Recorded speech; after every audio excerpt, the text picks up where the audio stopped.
Yo, what's up mga tropa peeps? Welcome back to my vlog at magandang araw po sa inyong lahat. So ngayon po, ang ating pong pag-uusapan ay itong pagkakaugnay ng pinagtatrabahuhang kumpanya ng asawa nitong si Marcoleta at ang trending na pagsasalita ni Marcoleta ng tanga sa isang DWAR Abante Radio host o reporter o ito'y newscaster. Pinagsabihan niya pong tanga. At ngayon po, naku, napag-usapan po yung insurance. Pinepeki pala ang insurance. Naku, pinepeki pala insurance ng mga flood control projects. Syempre nga naman, ghost project, substandard flood control project, alangan namang tanggapin ng insurance firm yan. Nako, heto na nga po at nako, napag-alaman natin na talaga nga po napakaraming katarantaduan dito sa flood control project. At eto po, unahin natin itong salita ni Marco Betts dito po sa reporter ng Abante. Sila nang ipupuk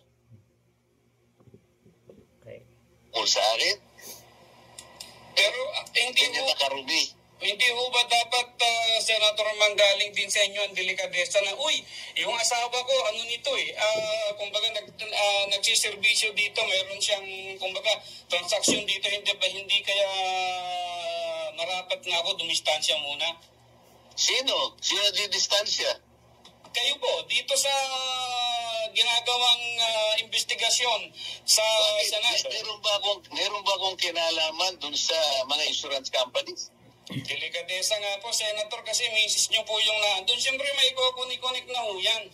Kung ganyan kayong mag-conclude, independent ka. Kaya tinatanong ko nga sa inyo kanina, kung naiintindihan ninyo Kaya nga po nagtatanong din kami, delikadesa din ho yung binabanggit namin dito.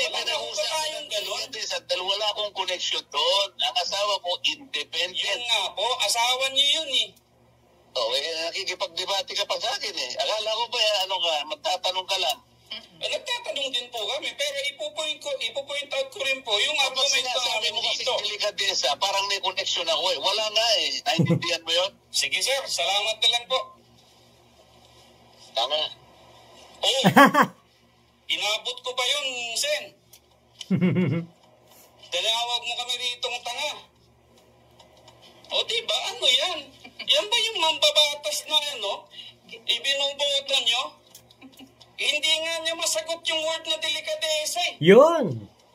Ano to? Diba? Saan pupulutin ang ating bayan, ang ating gobyerno kung meron tayong mambabatas na ganito? Diba? Buhok pa lamang hindi na natin maipakita yung totoong buhok Sabihan pa kami ritong tanga. Ano yan? Diba? Kita nyo Ay, naku. Kita nyo. Diba, buhok pa nga lang, hindi maipakita na kung ano yung totoong buhok Diba? Kaya nga tinawagin na Mr. Peluca ng Senado Kita nyo.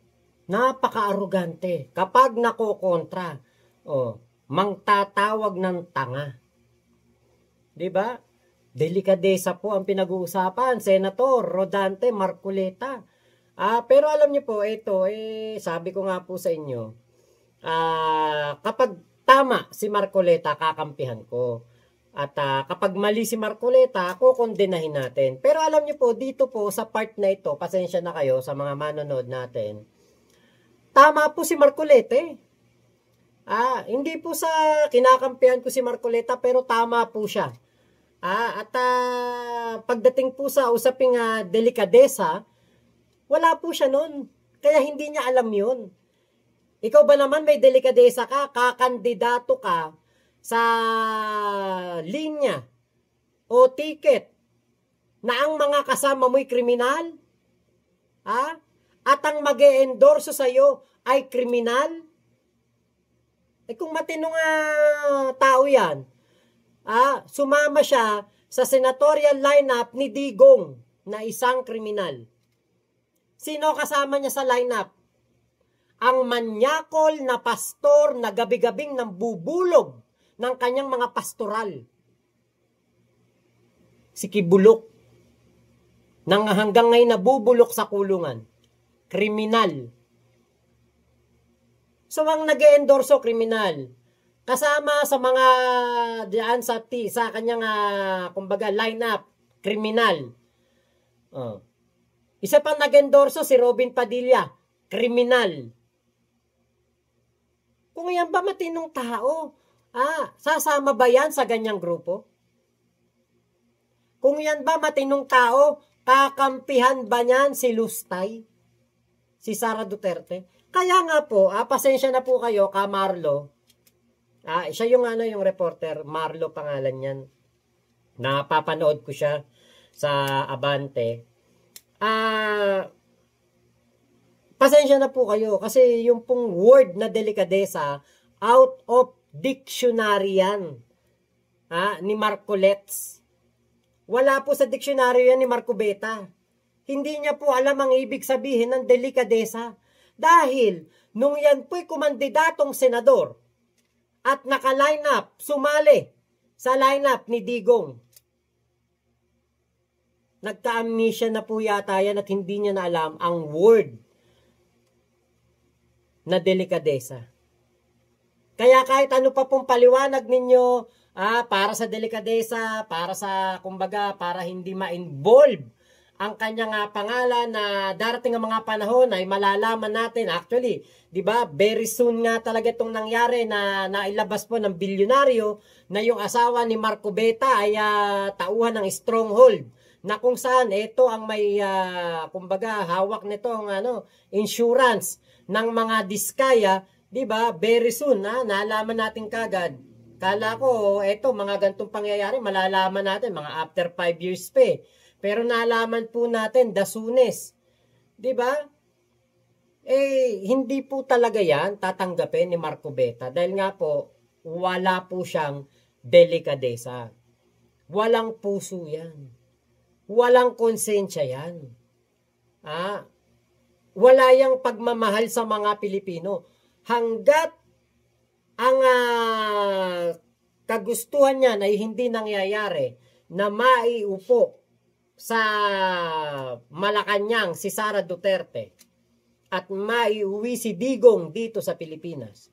Wala pong ibang iisipin yan kung hindi ang kanilang mga kaalyado na parang para sa kanila ay aping-ape. Diba? Kaya nga po talaga kanilang binabanatan si dating Speaker Martin Romualdez na hanggang banat lang. Walang ebidensya, wala man lang maipakita nga patotoo na talagang nakatanggap ng mali-malitang pera itong si Martin Romualdez. Diba? So yan po ay Duterte style ng pagtuturo, pagbibintang.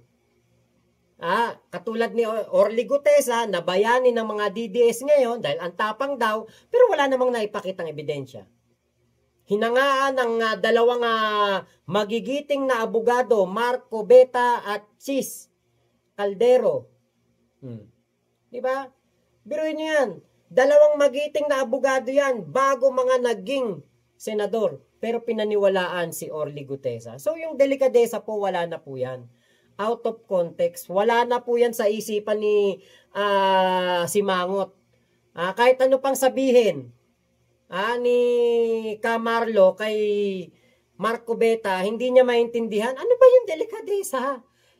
Kumandidato nga ako kasama mga kriminal. Ano pa bang delikadesa ang tinatanong mo, Marlo? Baka ganyan pa ang sinasabi ni Marcobete sa isipan niya. Di ba? Hindi mo talaga pwedeng kontrahin yan. Ang gusto niyan siya nasusunod. Ang gusto niya siya ang tama. Ganyan po yung mga tao na sobrang talino at akala nila tama sila. Ang akala nila hindi sila nagkakamali. Ang akala nila lagi silang tama. Kaya kapag naiko-correct sila at kapag po napapansin ang kanilang pagiging bias sa kanilang mga opinion, nagagalit po yan. Diba? Kaya nga tinawag niya ang Senate Blue Ribbon Committee ngayon na wala ng integridad, wala ng kredibilidad. Bakit? Hindi na kasi siya ang chairman. Pero kung siya ang chairman, sigurado ako, nako, to the highest level ang kredibilidad at integridad na ginagawang investigasyon ng netong ano na to, Senate Blue Ribbon Committee. Ngayon, nako, ito po ang masamang balita. Nako. Speaking of insurance, pinepeki pala. Ito Marcoleta, pinepeki pala ang insurance. Oh. Ikaw ba'y nadinig mo ba yan? Pinepeki po pala nila insurance. Eto po. Mismong si Secretary Vince Dizon na po ang magsasabi. Nako, pinepeki po. Yun nga pong dibang proyekto, pinepeki. Flood Control Project, may Ghost Project. Pinepeki po ang mga dokumento para makakubra ng bayad sa gobyerno, etong mga kontraktor. Nako, eto po matindi. Hindi kaya sangkot dito? Di ba?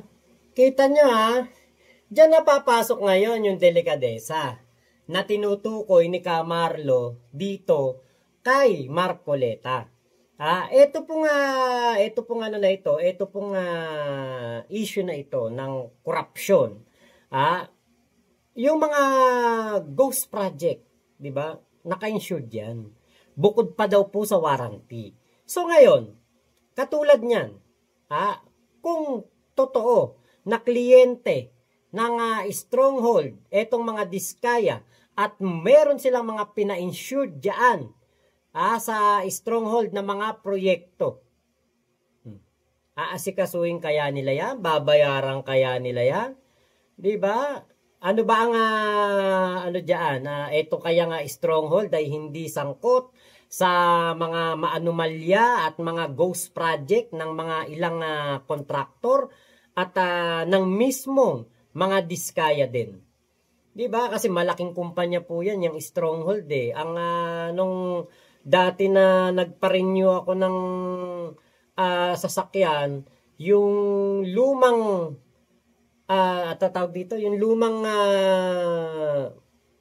insurance ay Stronghold. Kaya lang, nung nagpa-renew ako ay iba na. Hindi ko na matandaan kung ano yung pinalit.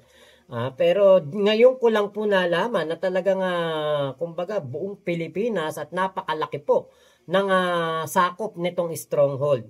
So pati mga Diskaya po ay kliyente nito. So meron bang dapat kumbaga parang singilin ba o pagbayaran ba ang Stronghold dahil ang ilan sa mga proyekto ng mga Diskaya ay kung hindi man ghost project ay ngayon lang ginagawa o yung iba naman ay substandard na inamin naman nitong si Bryce Hernandez. 'Di ba? Mayroon din pong mga proyekto ang mga Diskaya diyan sa First District ng Bulacan o sa Bulacan po, sa mismong probinsya ng Bulacan na pinuntahan pa ng ating Pangulong Bongbong Marcos. Yan kaya ay mga naka-insured sa Stronghold.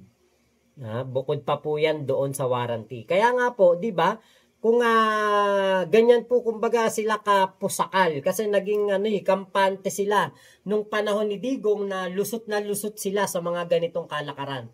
Hindi ito papakialaman ni Digong yung pangungurakot ng kanyang mga tauhan sa DPWH. Hindi niya papakialaman ng mga Diskaya as long na nagbibigay ka din sa kanya ng parte ng nakurakot mo o ng nakulimbat mo sa gobyerno. So, nangyari, naging kampante sila, akala nila, ganun din ang kanilang matatamasa kapag si PBBM na ang presidente. Buti na lamang po talaga at ang ating pong Pangulong Bongbong Marcos ay isiniwalat itong mga ganito katindi na mga korupsyon na, di ba, kita nyo, kauna-unahan sa kasaysayan ng Pilipinas na ang isang presidente pa mismo ang nagsiwalat ng korupsyon sa kanyang gobyerno. Di ba? Kaya po, dapat po talagang lahat ay maimbestigahan, lalo na mga katulad po nito, mga malalaking tao po at mga kilalang tao at mga makapangyarihan pang tao ang walang delikadesa na mag-imbestiga pa patungkol po dito sa flood control projects at pinoprotektahan pa ang mga Diskaya. 'Di ba? Kaya po talagang ito nakakarimarim para sa ating mga kababayan na habang tayo nilulubog sa baha, nilulubog sa hirap, yung pala dapat tayo ay maayos na ang mga buhay, pero dahil nga po ang mga kurakot ay nandiyan sa gobyerno, patuloy po tayong sinasakripisyo. Tayo ang sacrificial lamb ng mga kurakot na ito. So, tignan natin kung anong magiging resulta ng investigasyon ni Secretary Vince Dizon, at tignan natin kung meron bang kinalaman dito ang mga diskaya at ang stronghold na pinagtatrabahuhan ng asawa ni Marcoleta. So, yun lamang po. Maraming salamat sa pagsama nyo sa vlog ko na ito. Ingat po kayo. Nasaan mang panig kayo ng mundo. Mama chup chup. Love you, love you. God bless us all, Pilipinas. God first. Salamat po.